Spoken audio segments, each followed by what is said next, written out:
그리고 부처님이 살아계신다면 우리가 이렇게 기술하는 것을 절대 반대하지 않았을 거라는 그런 믿음이 있어요. 그거를 가지고 부처님의 이름으로 이것은 우리가 적는 게 아니라 부처님의 가르침 속에 이런 게 있다, 그렇게 해석을 하고 적은 거예요. 그런 식으로 했고, 물론 사회적으로 자기들의 주장을, 자기 정파의 세력을 확대하기 위해서 경전이라는 원서를 썼을 수도 있어요. 그래서 이런 것들이 함께 있다라는 것을 이해를 하면 대승불교설의 내용도 사실은, 그리고 이제 대승불교 경전이 초기불교 경전하고 비교했을 때 초기불교 경전을 깨달음이라든가 영지법이라든가 부화사상이나 이런 것들을 왜곡하는 게 있느냐 없느냐, 그거를 봐야 되고요. 오히려 왜곡이 아니라 초기불교에서 또 부처님이 다 말씀하지 못했던 것을 시대적 상황에 맞추어서 융통성 있게 확대해서 발전시킨 거냐, 평가가 전혀 다를 수가 있어요. 그래서 이걸 왜곡이냐 아니냐라고 볼 수가 없어요.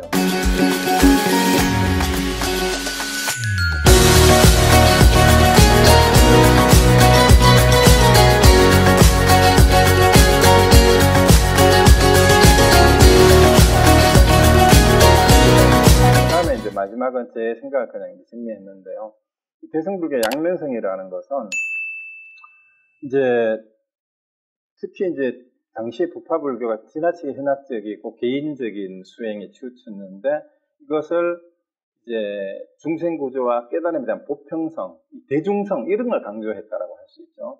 그래서 그러고 또 지혜와 자비를 결합한 이런 것이 이제 대승불교의 공적일 수 있어요. 근데 한편으로 타력신앙과 믿음을 강조함으로 불상숭배와 예불의식등 때문에 기복신앙한 측면이 분명히 있어요. 그리고 사실은 대승불교권에 뭐 티베트, 중국, 한국, 일본, 베트남 할 것 없이 양적인 절대 숫자는 기복신앙이에요. 그리고 기복신앙을 하지 않으면 이제 막말로 돈이 안 돼요. 그러니까 제대로 공부를 하고 수행을 하는 사람들은 소수입니다. 그래서 늘 다른 종교도 마찬가지입니다. 왜냐하면 그것도 기복신앙을 꼭 나쁘게만 볼 것이 아니라 언제나 현실 세계 속에 완전하지 못한 괴로움과 번뇌 속에 살아가는 보통 사람들은 그러한 괴로움으로부터, 그 괴로움의 종류가 여러 가지죠. 뭐 건강이 안 좋든, 이제 물질적으로 공부하지 못하든, 아니면 심리적으로 무슨 스트레스가 있든, 이런 것들을 뭔가 편안하게 하기 위해서 이제 이 믿음과 타력신앙이 때로는 그런 것들을 치유할 수 있는 그런 기능을 해요. 그렇기 때문에 기복신앙도 무조건 나쁘다고만 할 수는 없습니다. 그런데 어쨌든 그런 측면이 있고, 그리고 결국 부파불교의 분시와 현학을 비판해 출발한 반연사상이 유기선태함 사상과 결합하면서 다시 중국으로 와가지고 엄청 이론화돼요. 관념화되고 추상화되고, 또 심지어는 이제 대승경전에 여러 가지 스토리가 개입이 되면서 본생담에서 가지고 와가지고 신화화돼 버립니다. 신격화돼 버려요. 부처님, 불보살이. 그래서 믿음과 타력신의 강조로 결국은 기복신앙화 되는 거는 좀 문제가 내가 분명히 있어요. 이러한 양면을 비판해서 이거를 이제 또 지나치게 이론화되고 관념화되는 것도 비판하고, 그 다음에 기복신앙화하는 것도 비판하는 게, 초기 성불교 선사들이 보면은 뭐 불상을 목불을 떼가지고 패서 그냥 불 떼버린다든가, 이제 불상 손바닥에다가 뭐 재떨이를, 담뱃대를 뜬다든가, 이런 것들이 이제 그런 바로 불상숭배 같은 이런 것들을 다 파격적으로 내치는 그런 거였죠. 그래서 신선하게 출발을 했는데, 이런 거는 부처님이 원래 가르침이 아니다. 초기 불교에는 뭐 불상 이런 게 없었으니까, 예식도 없었어요. 예불 같은 것들도. 제가 솔직히 우리 한국 사찰 대부분이 너무 이제 노보살님들 위주의 예불에 치중하다가 보니까 젊은 사람들은 한글로 해도 그런 식으로 하면 앉아있기가 힘든데, 그걸 알아듣지 못하는 한문으로 막 30분, 1시간 예불을 드리고 있으니까 젊은 사람들한테 이게 먹혀 들질 않습니다. 그래서 21세기에도 아직도 여전히 그러고 있어요. 이게 바뀌어야 돼요. 의식을 좀 간소화해가지고 젊은 사람들한테 재밌고 살아가는데 정말 지혜로운 가르침이 담겨 있다라는 그것을 전하지 않고 그저 그냥 절이나 시키고, 물론 108배를 시키고 3000배를 시키면 마음이 다 내려놓아지고 수행이 되는 것도 있어요. 그렇지만 입문을 시키기가 힘듭니다. 그런 식으로 해가지고는. 그러고요. 또 선불교는 또 후대로 오면서 신비화되고, 하두나, 특히 가나선 자체가 신비화돼버려요. 그 일부 수행자의 전념물처럼 돼버려요. 그리고 성속을 불문하고 누구나 깨칠 수 있다고 하면서 대중성 획득에 실패하고 일부 수행자들에게 개인화돼버리니까 다시 소승화돼버립니다. 어떤 측면에서는. 그리고 이에 대한 반발로 초기 불교 부처님 수행으로 되돌아가자는 주장이 한국에서 일바사나에 관심을 가지고 남방으로 또 많이 가죠. 그런데 그것도 또 웃겨요, 보면. 이제 이 사람들은, 이제 남방불교에 또 간 사람들은 깡그리 또 대승불교의 역사를 다 부정해버려요. 우리나라 불교 역사를 통째로 부정해요. 이건 이제 아까 얘기했던 것처럼 남방의 영향을 받아가지고 대승비불설이니까 가짜고 선불교는 불교도 아니다라고 이런 사람들도 있어요. 지금 SNS나 이게 페이스북에도 그런 글을 올리는 스님들, 조계종 승려인데도 그런 글을 올리는 사람이 있더라고요. 제가 보니까. 저기 뭐 남방불교에서 공부하고 와가지고. 근데 이 사람들의 큰 문제가 뭐냐면은 현재 남방불교 입바사는 초기 불교 수행 그대로 운영을 그대로 보존하고 있는지 그거 아니에요. 각국의 부파의 전통이 2000년 사이에 거기도 많이 바뀌었어요. 말로는 상자부라고 하지만 그 대표적인 게 미얀마 갔다 오면 미얀마의 대표적인 그 파가 있잖아요. 그 마시 선언하고 파옥 선언하고 이런 데가 달라요. 수행하는 방법이 호흡법부터 달라. 그런데 거기 갔다 온 사람은 마하시 갔다 온 사람은 마하시가 정통이라 그러고 또 저쪽에 또 태국 쪽에 아짠문 이쪽에서 공부하는 사람은 그게 또 정통이라 그러고 그래서 착각하지 말아야 됩니다. 각국은 그 나라의 역사적 전개 상황과 함께 옛날 부파불교의 한 파를 개성한 것 뿐이에요. 그러면은 모든 파가 우리 부파불교 지난번에 할 때 했지만 자기들은 다 정통이라고 그래요. 근데 거기 가서 그 사람들이 정통이라 그러니까 미얀마 갔다 온 사람, 스리랑카 갔다 온 사람 이런 사람들이 전부 다 이제 거기에서 이제 배우고 와가지고 중국 불교, 한국 불교를 통째로 부정하는 이런 사람들이 있어요. 그래서 그런 거는 내가 보기에는 꼭 우리 사회적으로 말하면은 이제 해방 후에 일부 일본이나 미국 유학파들이 유학 갔다 와가지고 어디 책 한 권 들고 와가지고 그게 이 세상의 진리인 것처럼 한국에서 떠벌리던 이런 사람들과 별 다를 바 없이 아주 우매한 그런 사람들. 우리 대승불교의 한국 불교 역사를 제대로 공부를 해야 돼요. 공부를 하고 그 공과가 있어요, 분명히. 어떤 부분이 타락하고 왜곡됐는지, 또 어떤 부분이 오히려 초기 불교, 부파불교의 문제점을 극복하고 또 뛰어난 사상으로 발전한 부분도 있는지를 보지도 않고 기복신앙이라고 폄하해버리고 선불교는 신비해가지고 저들끼리 귀신 신화를 까먹는 소리 말도 안 되는 이상한 말은 똥막대기다 이러니까 말도 안 되는 소리를 하고 있다 이런 식으로 하는데 그 사람들에게 제가 하고 싶은 얘기는 해보지도 않고 그러는 거야말로 제가 흔히 하는 말로 여우 이솝우의 여우가 지가 못 따먹는 포도를 저거는 시다라고 하는 여우하고 똑같아요. 그러니까 선사들은 그런 분별심을 가지고 이렇게 하는 사람들 야이 들여우 새끼야 하고 야호정아 하고 아예 한자로 욕을 해버리죠. 그 수사들이 바로 내질러 버립니다. 그 주장자로 대갈통을 때려버리고 그러잖아요. 그 선사들 어록에 보면 그런 게 많이 나오는 게 바로 그런 것하고도 독한 거였고 또 어떤 분들은 또 그런 거를 보고 선불교가 너무 폭력적이라서 조계종에 강목불교 설치는 게 있다 이런 식으로까지 얘기를 하고 하는데 어쨌든 공과가 다 있습니다. 자 그러면 이제 하나 이거는 이거 관계없는데 미얀마 사태 지금 심각하잖아. 아직도 해결이 안 됐는데 저는 굉장히 실망했어요. 미얀마 선가의 대응이 군부에 아부하고 협력하고 찍소리 못하는 그런 모습이잖아요, 지금. 근데 남방불교의 그 모습이, 물론 이게 그걸로 다 이제 남방불교를 얘기할 수는 없겠죠. 정말 중생들이 그 군부의 군합발에 또 총뿌리 앞에 그냥 쓰러져 가는데 그 정권의 신여 역할을 하는 아부성 발언을 하고 아무 찍소리 못하고 있어서 되겠냐라는. 근데 그 점에서 베트남의 승려들은 그 베트남 전쟁 때나 이럴 때 맨 앞에서 총알이 날라오는데도 그 앞장서서 반전운동을 하고 그랬어요. 그 미얀마 승려들은 제가 보기엔 베트남 승려들 부천하면 대승권이잖아. 그게 못 따라가는 것 같아요. 그런 거 있고, 그 다음에 우리 한국 불교도 마찬가지죠. 언제부턴가 신라의 하랑돔하고 연결이 되면서 호국 불교 이런 게 있으면서 현대에 와가지고는 호국 불교가 정권에 들러리를 서는 일부 권력층들, 행정층들의 타락이 바로 우리 한국 불교의 실상이기도 한데, 그 모습을 보고 한국 불교의 아주 뛰어난 전통인 이제 원효나 의상의 그 사상이라든가 선불교의 가나선의 전통을 통째로 버려서는 안 돼요. 그거야말로 우리 그 포스트 모더니즘 하는 사람들이 모더니즘을 얘기할 때 반대로 거꾸로 비판하는 게 애기를 목욕을 시키고 목욕물을 버리면서 애까지 버리면 안 된다라는 그 얘기를 하잖아요. 그래서 어쨌든 대승불교 양면성 분명히 있습니다. 그리고 이제 다음 시간에는 이제 반야 사상, 보고 법화함 사상 살펴보고 선불교 이렇게 쭉 한번 살펴보도록 하겠습니다. 오늘 여기서 마치고요.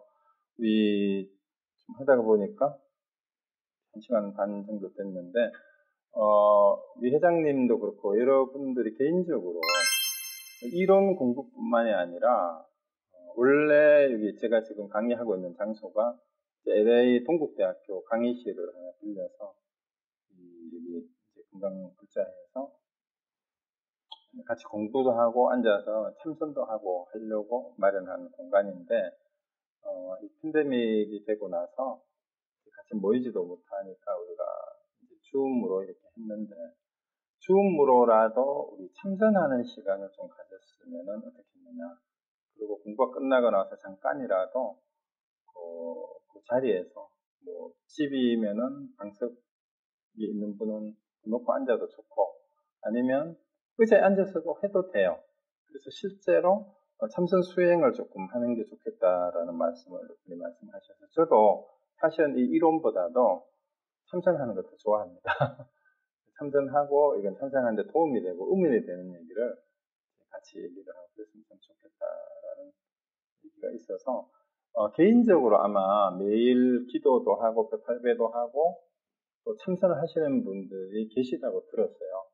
저도 뭐 시간 날 때마다 이제 다시 잡고 앉아서 참선하고 그러는데 제 생각에는 굳이 어떤 그 형식에 얽매일 필요는 없다고 생각을 해요. 저는 참선을 하면서 주로 불교를 배우고 나서는 가나선을 하면서 화두를 들고 참선을 하는데 그 전에 저는 여러 그 수련단체에서 단전호흡하고 요가하고 이런 거를 많이 배우러 다녀서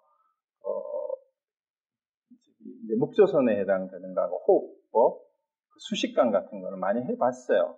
그리고 이제 위파사나 하는 사람들이 사실은 수식관이에요. 그 수식관하고 이렇게 하는데 여러분이 참선을 하시고 싶으면 이 강의를 듣고 나서든 평소에 매일 제 생각에는 뭐 앉기가 힘들면은 5분부터 시작을 해도 되고 적어도 한 30분 이상씩 앉아서 계시면 좋은데 혹시 이 중에도 이제 저하고 개인적으로 하두를 간택을 받아서 하두를 참고하고 계시는 분들이 계세요. 그런 분들은 앉아서 호흡에 신경 쓰지 마시고 자연스럽게 호흡을 하면서 그냥 하두를 참고를 하시고 또 타파한 하두는 점검을 했는 하두는 계속 반복을 하셔야 됩니다. 그렇게 하시고 하두가 없거나 현재 자기가 위파사나 수행이나 다른 수식관 같은 걸 하시는 분들은 꼭 시간을 내서 한번 하시면서 우리가 초보자들한테 수식관을 하는 게 수식관이 두 가지가 있어요. 숫자 수를 써가지고 이 수식관이라고 하는 게 있고요. 이게 호흡 식자나 똑같습니다. 그 다음에 요 숫자를 따를 숫자를 써요. 따를 숫자 수식관을 하면은 요 숫자를 헤아린다라는 숫자 수식관은 카운트를 하면서 호흡을 이제 하는 거고, 요거는 왜 이렇게 하는가 하면 초보자들이 마음을 집중하기가 힘들고 호흡을 이렇게 가지런하게 하기도 힘드는데요. 마음을 가라앉히고 집중을 하는 게 호흡하고 아주 관계가 있습니다. 그리고 호흡이 우리 몸과 정신을 연결하는 통로예요. 그래서 호흡을 잘 다스리면 호흡은 몸에 붙어 있지만 몸하고 직접적인 관계가 있지만 정신하고 마음하고 직접 연결되는 통로라고 할 수 있어서 이 호흡을 조절하는 걸 대부분이 각종 수련단체나 요가나 위파사나를 하러 가서 이제 가는 데마다 조금은 다르지만 제일 초보자들한테 숫자를 카운트를 하면서 호흡을 조정하라는 걸 많이 가르칩니다.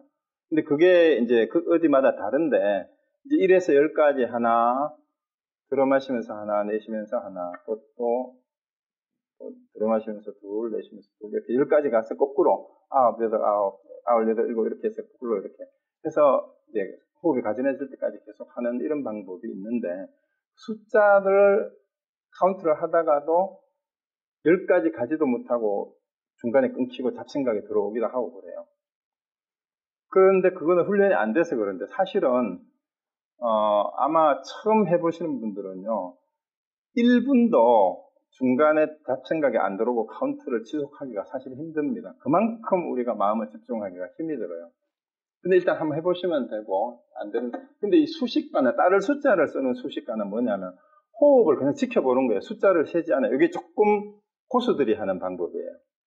그러니까 호흡이 들어오는데 들어오는 줄 알고 나갈 때 나가는 줄 알고 호흡이 들어간다 나간다라는 것만 지켜보는 거예요. 그게 수식관이고요. 따를 숫자. 그 다음에 그러다가 잡념이 들어와요. 대부분의 사람들이 잡념이 들어오고 아니면 골치 아픈 이제 어떤 문제들이 있어가지고 생각을 하게 됩니다. 그럼 그럴 때 많은 사람들이 질문을 이렇게 해요. 잡념을 어떻게 하면 끊을 수 있습니까? 이렇게 얘기를 해요. 잡념을 끊는 방법. 이렇게 물으면 가르쳐 주는 게 이제 이거예요. 숫자를 카운트해라. 그냥 호흡만 지켜봐라. 그러는데 안 돼요. 잡념이 안 끊어져요.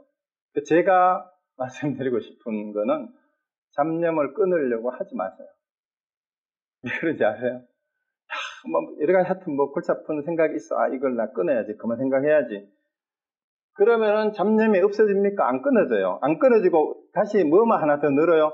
잡념을 끊어야지 하는 생각만 하나 플러스 될 뿐이에요. 그래서 잡념을 끊으려 하지 마시고 잡념을 지켜보세요. 그냥.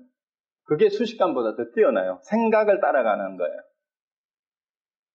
그래서 생각이 무슨 잡념이 됐든 미운 생각이든 욕구든 식욕이든 성욕이든 아니면 미운 생각이든 돈 걱정이든 아니면 스트레스든 그 생각이 일어나는 것을 그냥 지켜보고 있으면 그 지켜보는 것만으로도 욕망이나 생각이 약화가 돼요. 그래서 그걸 그냥 하세요. 그 대신 자세는 가부좌를 하실 수 있으면은 가부좌를 하는데 억지로 결가부좌 하지 마세요. 연세 드신 분들 운동 안 하다가 억지로 하면은 우리 관절 다 다쳐요. 그러고 반가부좌 하실 수 있으면 하고 반가부좌도 안 되면은 다리를 겹치고 해도 되고 의자에 앉아서 해도 되는데 중요한 거는 다리보다도 허리예요. 허리를 쭉 세우고 차렷자세 하지 턱을 당기고 눈도 감으라고 하는 사람도 있고 뜨라고 하는 사람이 있는데 반쯤 뜨라 이러고 있는데요. 눈도 자기 편한 대로 하면 됩니다. 눈을 떠서 반쯤 뜨든 활짝 뜨든 앞에 있는 게 자꾸 걸리적거리면 눈을 감으세요. 눈을 감으면 문제가 뭐냐? 앞에 건 안 보이는데 졸음이 와요. 졸리면 눈을 뜨고. 그래서 거기는 그냥 하시고 중요한 거는 이제 척추를 바로 세우고 혀를 반드시 안쪽 윗잇몸에다가 혀끝을 위로 이렇게 들어 올리는 게 굉장히 중요합니다.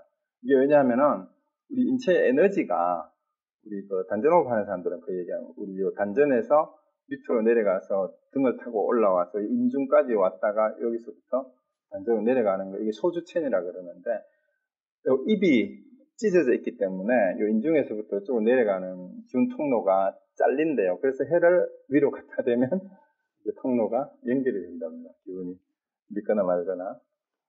그러고 사실은 그거보다 실질적으로는 여러분이 아실 수 있는 거예요. 혀를 위로 올리면은요, 혀 밑에 있는 침샘이 열려요. 침샘이 열려서 침이 분비가 잘 됩니다. 침이 분비가 잘 되면은요, 그걸 삼키세요. 도가 수련법에서는 그 침을 삼키는 걸 내욕이라 그랬어요. 우리 물로 몸을 씻는 거 외욕이고, 침을 삼키면은 실제로 굉장히 좋아요. 왜 좋으냐 하면, 침 속에 많은 그 소화 효소가 있어요. 이런 게 들어있어가지고, 이렇게 입냄새도 덜 나게 되고, 소화도 잘 되고, 삼손만 해도 호흡만 잘하고. 그리고 호흡은 억지로 단전까지 끌어내리려고 하지 마시고, 자연스럽게 심호흡을 편안하게 하시면서, 숫자를 카운트를 하든, 그냥 호흡을 지켜보든, 그 다음에 하두가 있는 분은 하두를 드시든 해서, 처음에는 연습이 필요합니다. 그냥 지켜보는 것만으로도 자기가 편한 대로 하세요. 일정한 틀이 없어요. 그리고 저 미얀마 갔다 온 사람들 얘기 들으니까 어떤 선원은 가면은 뭐 호흡을 코끝으로 간을 해라. 어떤 사람은 단전으로 간을 해라. 이래가지고 그거 틀렸다 하고 싸운다는데 전부 다 싸울 필요가 없어요. 코끝에서 집중을 하는 게 편하면 코끝에서 하세요. 금강경의 부자이자 하는 게 코끝에 이렇게 부처님이 실제로 호흡을 모으는 그런 방법이라 그래요. 그 다음에 단전으로 가면은 단전으로 자연스럽게 하시면 됩니다. 그렇게 해서 5분이나 한 30분 정도 하두가 없는 분은 그냥 가만히 앉아서 생각 일어나는 것을 관찰을 해보시면 위파사나 다른 거 아니에요. 내가 무슨 생각을 했구나, 무슨 생각이 일어나구나 하는 것을 알아채는 게 그 알아챔이에요. 그리고 알아챔 무슨 생각 이러고 이름 붙이고 하는데 이름 붙이고 할 필요 없어요. 그거 하다가 보면 그게 또 뭐가 되냐면 틀이 돼버려요. 그냥 지켜보기만 해요. 그 지켜보다가 저절로 의문이 듭니다. 내가 왜 이렇게 지키고 있지? 그리고 앉아있다가 보니까 왠지 마음이 편안해지고 몸도 편안해지네. 왜 그렇지? 이거 어째서 그럴까? 이게 왜 그렇지? 이게 의문이 강화가 되면 이목구라는 화두로 저절로 가요. 그리고 이렇게 하고 있는 이 나는 누구인가? 그렇게 되면 나는 누구인가라는 화두로 저절로 가게 돼 있어요. 그래서 저는 제일 사실은 수행을 조금씩 하고 나름대로 한다는 분들이 비파사나가 정통이니 뭐 가나선이 최고니 이런 논쟁도 하지 마세요. 자기가 해보면 다 도움이 되고 뭐든지 시너지 효과가 나지 뭐 어느 쪽을 한다고 꼭 더 좋고 그런 거 없습니다. 그래서 제가 생각하기엔 가나선을 하고 비파사나를 하면 비파사나도 훨씬 더 잘 돼요. 그 다음에 비파사나가 제대로 훈련이 된 사람이 화두를 제대로 들고 점검을 하면은요 훨씬 빠릅니다. 그래서 이게 좋으니 저게 좋으니 난 이게 안 맞아. 안 맞는 게 어디 있어요. 중생들은 뭐가 좋은지 맞는지 안 맞는지 솔직히 몰라요. 내한테 맞다 안 맞다는 처음 인연이 그렇게 돼가지고 자기가 좋아하는 취향대로 따라갈 뿐이에요. 근데 그 취향이 중생의 취향인데 그게 맞는 거 아니에요. 그래서 그냥 의문이 되고 이거 한번 해보면 좋겠다. 그리고 진전이 없으면 왜 진전이 없는지를 먼저 수행을 해본 경험이 많은 분들한테 반드시 상담을 해야 됩니다. 가나선을 하든 위파사나를 하든 반드시 점검을 해야 돼요. 혼자 그냥 책을 보고 뭐 동영상을 보고 따라하는 거는 굉장히 위험할 수도 있어요. 그래서 그 정도까지만 그냥 하시면 되고요. 오늘은 일단 그렇게만 하고 이제 다음부터는 줌을 틀어놓고 같이 한번 명상을 하는 시간을 가졌으면 좋겠는데 어떻게 그렇게 하면 좋겠습니까? 한번 해볼까요? 네. 그럼 오늘은 제가 이제 너무 시간을 끌었고 제가 조금 상태가 좀 안 좋아요. 그래서 오늘은 이 말씀만 드리고 한번 2주 동안 해보시고 다음부터는 제가 1시간 정도 조금 넘게만 강의를 하고 길게는 30분, 한 20, 30분 정도 같이 앉아 있다가 나중에 그 질의응답하는 형식으로 그런 참선 수행하는 거하고 관계되는 얘기도 하고 또 그 다음에 그날 있었던 강의의 내용도 같이 얘기를 하면 좋겠습니다. 그리고 오늘 혹시 뭐 오늘 했는 내용 중에 아니나 그 전에 했던 것 가운데 미처 질문을 못했거나 혹시 그 전에 올린 것 가운데 동영상 올렸는데 잘 이해가 안 되거나 질문이나 그런 게 있으면은 말씀해 주시면은 제가 아는 대로 말씀을 드리겠습니다.